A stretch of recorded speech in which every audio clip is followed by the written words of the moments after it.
پر انہوں نے بھروسہ کر کے اپنے بیٹے اس مہاجر نام پر قربان کیے تھے. اس مہاجر قوم کو اس دلدل سے نکالنا چاہتا تھا جس کی وجہ سے اس نے حکومت کی پیشکش کو ٹھکرا کر ملک سے باہر نہ جانے کا فیصلہ کیا. اور تمام خطرات کے باوجود آج بھی میرا یہ عزم ہے کہ انشاءاللہ تعالی اس قوم کو اس مصیبت سے، اس جنگ و جدل سے، اس دہشت گردی کی فضا سے ہم ضرور نکالیں گے. اور الطاف کو سیاسی طور پر اگر کوئی چیز، کوئی شے اگر ختم کر سکتی ہے، موت اس کو دے سکتی ہے سیاسی، تو وہ ہے امن. اس لیے کہ پرامن ماحول میں جہاں اسلحے کی سیاست نہ ہو، جہاں پر لوگ خوف کے سائے میں کسی کی ایمان پر، کسی کے خوف سے ووٹ نہ ڈالیں، وہاں الطاف کی سیاسی زندگی ختم ہو جائے گی. الطاف حسین کراچی کو ڈی ویپنائز کرنے کے بعد اپنا مینڈیٹ کا ڈھونگ جاری نہیں رکھ سکتا. ہم سمجھتے ہیں کہ کراچی کو پرامن بنانے کے لیے اسلحے کی سیاست کا خاتمہ ہونا چاہیے. میں آج حکومت کو بھی اس بات کے اوپر واضح طور پر یہ بتا دینا چاہتا ہوں کہ حکومت اپنے اقتدار کو طول دینے کے لیے کہ الطاف کے ووٹ اس کی ضرورت ہے، وہ بے گناہ زندگیوں سے کھیلنا بند کرے. الطاف حسین کے لوگوں کی سرپرستی بند کرے. الطاف حسین کے لوگوں کو شیلٹر دینا بند کرے. اس شہر میں تباہی کے باعث صرف الطاف کے دہشت گرد نہیں بلکہ حکومت بھی ہے. این آر او کے تحت مقدمات ختم ہوئے. حکومت نے این آر او کے تحت مقدمات ختم ہونے پر خوشی کا اظہار کیا، لیکن اسمبلی میں جب اسی این آر او کا معاملہ آیا تو حکومت کے کسی بھی رکن نے این آر او کو کوئی سپورٹ نہیں کی بلکہ اس کو کالا قانون قرار دیا. اور عدلیہ نے بھی این آر او کو کالا قانون قرار دے کر یہ حکم جاری کیا کہ تمام این آر او کے تحت جو مقدمات جس کنڈیشن میں تھے اسے اسی کنڈیشن میں بحال کیا جائے. لیکن آج حیرت کی بات ہے کہ آصف علی زرداری کے مقدمات کھولنے کی ضرور بات کی جاتی ہے، لیکن 7,700 سے زیادہ افراد این آر او کے تحت قتل، اقدام قتل کے مقدمات میں یہاں بری کیے گئے، ان کو فائدہ ہوا. 3,200 سے زیادہ این آر او کے تحت یہاں فوجداری اور کرمنل مقدمات ختم کیے گئے. لیکن آج پروسیکیوٹر جنرل نے سندھ ہائی کورٹ کے اندر جو رپورٹ سبمٹ کی، کہا کہ 6 مقدمات این آر او کے تحت ختم کیے گئے تھے جو ہم نے بحال کر دیے. وہ 3,200 مقدمات کہاں چلے گئے؟ وہ 3,200 مقدمات کی فائلیں کہاں چلی گئیں؟ اگر دہشت گردوں کو اسی طرح تحفظ فراہم کیا جاتا رہا، اگر قتل، اقدام قتل کے مقدمات اسی طرح ختم کیے جاتے رہے تو اس شہر میں قتل و غارت گری کو روکنے والی کوئی قوت بچتی نہیں ہے. ہم عدلیہ سے بھی یہ گزارش کرتے ہیں کہ عدلیہ اپنا اثر و رسوخ استعمال کرے، اپنے اختیارات کا استعمال کرے. سندھ ہائی کورٹ کے چیف جسٹس جو سو موٹا ایکشن سپریم کورٹ نے لیا تھا اور جو فائنڈنگز دی تھیں، جو ججمنٹ دی تھی، جو ڈائریکشنز دی تھی حکومت کو، ان پر عمل درآمد کی ذمہ داری جس کمیشن، جس کمیٹی کو دی گئی تھی اس کو ہیڈ کرتے ہیں chief justice Sindh high court. ہم ان سے بھی اپیل کرتے ہیں کہ جناب آج بھی شہر میں نو گو ایریاز موجود ہیں.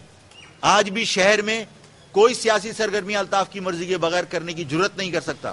اگر آفاق نے اس ملک کو بچانے کے لیے، اس شہر کو پرامن بچانے کے لیے جرت کا مظاہرہ کیا ہے، اپنی جان خطرے میں ڈالی ہے، تو اس وقت سپریم کورٹ کی ذمہ داری ہے کہ وہ اس فیصلے پر، اس ججمنٹ پر یا ڈائریکشنز پر جو سپریم کورٹ نے جاری کی تھی، سپریم کورٹ کے تفصیلی فیصلے کی روشنی میں نو گو ایریاز کے خاتمے کے لیے عملی اقدامات کریں.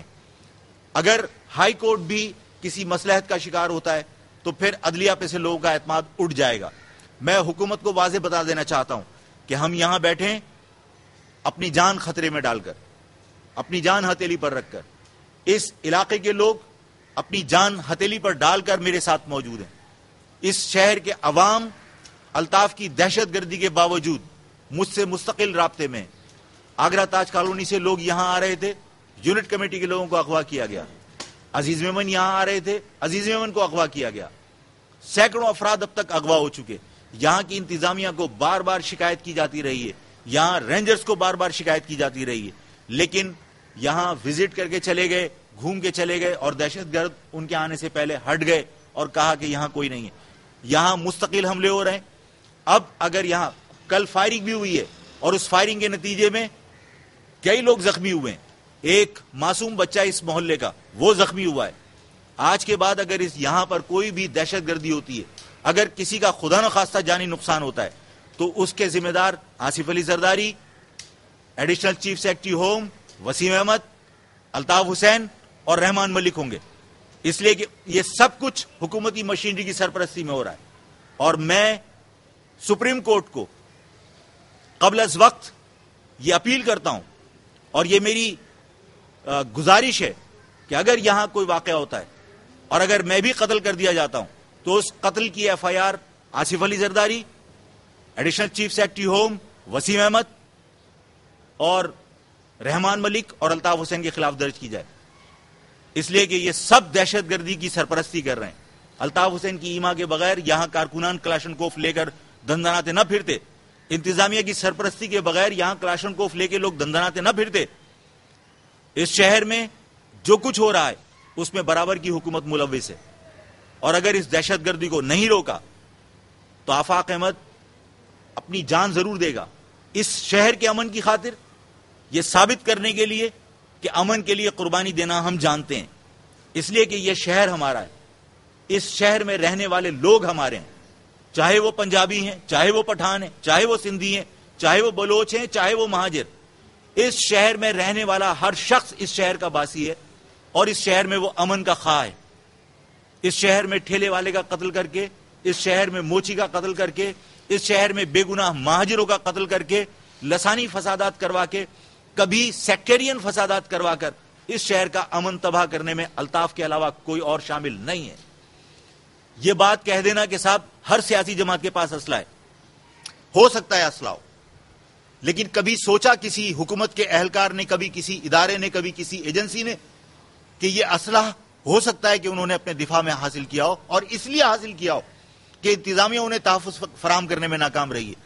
اگر انتظامیہ تحفظ فراہم کرے گی، اگر انتظامیہ دہشت گردوں کو تحفظ فراہم کرنا بند کرے گی، اگر انتظامیہ دہشت گردوں کے خلاف کارروائی کرے گی، تو کون شخص ہے جو اپنے گھر میں اسلحہ رکھنے میں خوشی محسوس کرتا ہے؟ یہ ہمارا کلچر نہیں ہے، یہ ہماری روایت نہیں ہے۔ مہاجر قوم اسلحے کی بجائے قلم کی سیاست اور اسلحے کی بجائے قلم پر انحصار کرنے کی عادی ہے۔ ان کے کلچر میں یہ چیز شامل نہیں ہے کہ وہ اسلحہ اپنے ساتھ رکھیں۔ مہاجر قوم تو اس قوم میں شامل ہوتی تھی کہ جہاں کبھی کوئی ایک تھپڑ مار دے تو دوسرا گال پیش کرنے کے لیے تیار ہو جاتے تھے کہ فساد آگے نہ بڑھے۔ لیکن اگر آج ان کی جانوں کو خطرہ ہے، اور اگر کوئی اپنی جانوں کے خطرے کی وجہ سے اگر اسلحہ حاصل کر رہا ہے تو اس کی ذمہ دار حکومت ہے، اس لیے کہ انہوں نے دہشت گردوں کو تحفظ فراہم کیا ہے، اس لیے کہ انہوں نے دہشت گردوں کی سرپرستی کی ہے۔ قانون کو بالائے طاق رکھ کر قانون کو صرف اور صرف حکومت کے حلیف لوگوں کی سرپرستی کرنے اور مخالفین کے بازو موڑنے کے لیے استعمال کیا ہے۔ اس قانون کو تمام لوگوں کے لیے یکساں ہونا چاہیے۔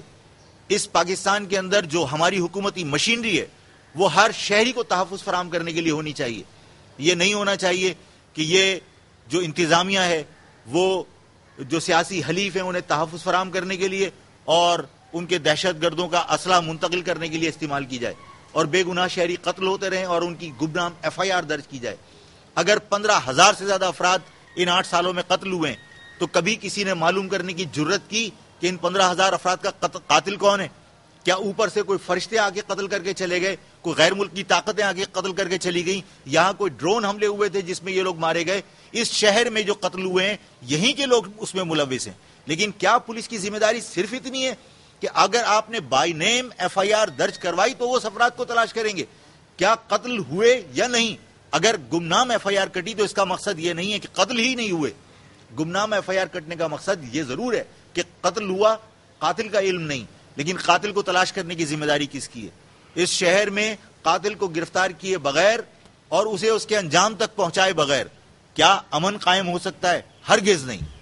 اس شہر میں دہشت گردی اگر ختم کرنی ہے تو اس دہشت گردی کا جواب دہشت گردی سے دینا عقل مندی نہیں ہوگی۔ آفاق احمد اس شہر کو دہشت گردی سے نکالنا چاہتا ہے۔ آفاق احمد اس شہر میں امن قائم کرنا چاہتا ہے، اس لیے کہ آفاق احمد آج اس بات پر یقین رکھتا ہے کہ امن قائم ہوگا تو انصاف فراہم کیا جا سکتا ہے۔ اس لیے کہ آج آپ کی جوڈیشری بھی دہشت گردی کا شکار ہے۔ آفاق احمد کے مقدمات چلاتے ہوئے ججز کے ہاتھ کانپتے تھے، ججز نے ریزائن کر دیا، ججز نے ناٹ بیفور می لکھ کر فائل آگے بڑھا دی۔ وہ میرے مقدمات سننے کے لیے تیار نہیں تھے، اس لیے کہ اگر وہ انصاف فراہم کرتے تو انہیں قتل کر دیا جاتا یا ان کے بچوں کو اغوا کر لیا جاتا۔ تو اگر جوڈیشری کا یہ عالم ہے تو جوڈیشری بھی انصاف اسی وقت فراہم کرے گی جب امن ہوگا، اور جب انصاف ہوگا تو اس شہر میں خوشحالی آئے گی، جب انصاف ہوگا تو اس ملک میں خوشحالی آئے گی۔ میں جو کچھ بھی کر رہا ہوں وہ اس ملک کی خاطر، جو کچھ بھی کر رہا ہوں اس شہر کی خاطر، جو کچھ بھی کرنا چاہتا ہوں اسی قوم کی خاطر جس قوم نے بے انتہا قربانیاں دی ہیں اپنے بہتر مستقبل کے لیے، جس قوم نے اپنی شناخت قائم کرنے کے لیے بے انتہا قربانیاں دی ہیں، میں اس قوم کی شناخت کو برقرار رکھتے ہوئے اس قوم کے بہتر مستقبل کی جدوجہد کر رہا ہوں۔ میں چاہتا ہوں کہ اس شہر میں امن کے قیام کے لیے حکومت سنجیدگی سے اقدام کرے، عدلیہ از خود نوٹس لے کر نوگریاز فوری طور پر ختم کروائے، جو دہشت گردی ہو رہی ہے اس دہشت گردی کے خاتمے کے لیے قانون اور انتظامیہ حرکت میں آئے۔ اگر یہاں اب دوبارہ دہشت گردی ہوتی ہے تو میں نے جس طرح کہا، میں سپریم کورٹ کے چیف جسٹس افتخار محمد چودھری سے درخواست کرتا ہوں کہ میری اس درخواست کو، میری زبانی درخواست کو ایک پٹیشن کا درجہ دیا جائے، اور اگر میرے کسی ساتھی کا یہاں قتل ہوتا ہے، میرے کسی پڑوسی کا قتل ہوتا ہے، اس علاقے کے اندر دہشت گردی ہوتی ہے اور میرے کسی علاقے کے کسی فرد کا قتل ہوتا ہے تو ایف آئی آر، میرا قتل ہوتا ہے تو ایف آئی آر صدر پاکستان جو الطاف حسین کی سرپرستی کر رہے ہیں، رحمان ملک جس کے ہاتھ میں تمام مشینری ہے، وسیم احمد جس نے مجھے ملک سے باہر جانے کے لیے دباؤ ڈالا، اور الطاف حسین جو اس دہشت گردی کا منبع ہے، ان 4 افراد کے خلاف ایف آئی آر درج کی جائے۔ اس شہر میں امن کی خاطر جو آفاق احمد سے بنے گا، جو اس کے ساتھیوں سے بنے گا، جو قربانی اس شہر کے لیے وہ دے سکتا ہے، وہ انشاءاللہ دے گا۔ آپ کے ذہن میں کوئی کوشچن ہو تو میں حاضر ہوں۔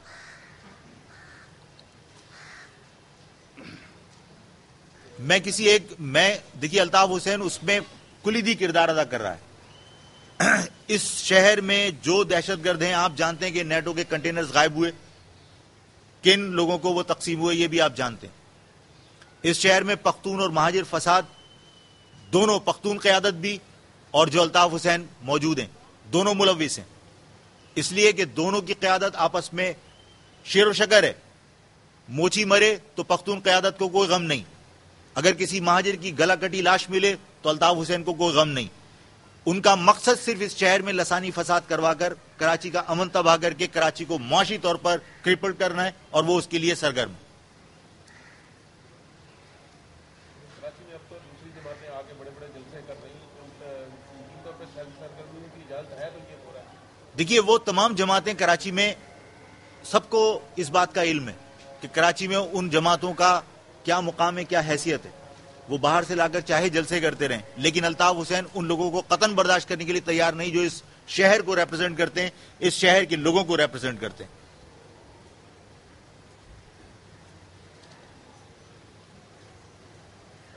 آپ اسلام آباد گئے تھے، وہاں مقتدر حلقے ہیں، کہیں ملاقات ہوئی، کوئی آپ کو مزید کوئی پیشکش ہوئی یا کوئی میری سیاسی ملاقاتیں ضرور ہوئی ہیں، اور میں نے لوگوں سے کہا ہے، میرے پاس جو لوگ بھی تشریف لائے ملاقات کے لیے، میں نے ان سے کہا کہ یہ شہر کراچی پاکستان کا حصہ ہے۔ اسلام آباد میں بیٹھ کر سیاست کرنا اپنی جگہ درست، کہ آپ کی اسمبلی ہے، آپ کا ایوان صدر ہے، وزیر اعظم ہاؤس ہے، آپ یہاں موجود ہیں، لیکن کراچی بھی اس ملک کا حصہ ہے۔ کراچی پر بھی توجہ دیجیے اور کراچی میں بھی آ کر حالات کا جائزہ لیجیے اور کراچی کی سرگرمیوں میں حصہ لیجیے۔ ٹھیک ہے، آپ سب کا بہت بہت شکریہ۔ بیٹا چائے لے کر آؤ۔